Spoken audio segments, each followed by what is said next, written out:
Donald Trump ক্ষমতায় বসতেই বাণিজ্য যুদ্ধের কবলে বিশ্ব। পুরনো শত্রু চীনের আমদানি পণ্যে অতিরিক্ত 25% শুল্ক আরোপে এক চুলো ছাড় দেননি ট্রাম্প। চোখে চোখ রেখে মার্কিন পণ্যে 15% শুল্ক আরোপের ঘোষণা দেয় বেইজিং, যা সোমবার থেকেই কার্যকর।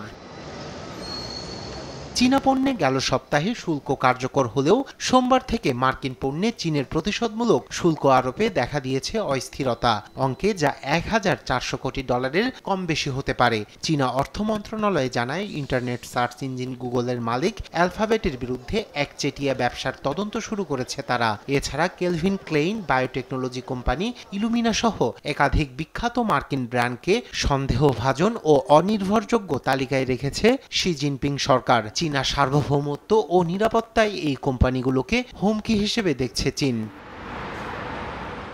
আরেক বিবৃতিতে দেশটির বাণিজ্য মন্ত্রণালয় বলছে, 25টি বিরল ধাতুর ওপর রপ্তানি নিয়ন্ত্রণ আরোপ করেছে চীন।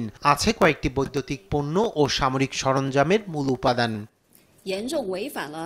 এই বাস্তবতায় ইস্পাত ও অ্যালুমিনিয়াম পণ্যে 25% শুল্ক আরোপের ঘোষণা দিলেন মার্কিন প্রেসিডেন্ট ডোনাল্ড ট্রাম্প।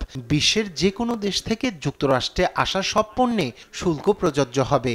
এ বিষয়ে শিগগিরই আনুষ্ঠানিক ঘোষণা দেবেন ট্রাম্প। এদিকে অতিরিক্ত বা পাল্টাপাল্টি শুল্ক আরোপ বিশ্ব বাণিজ্যে বড়সড় নেতিবাচক প্রভাব ফেলবে জানিয়ে সতর্ক করেছে অর্থনীতিবিদরা। রায়হান কবির শুভ্র, নিউজ ডেস্ক, দেশ টিভি।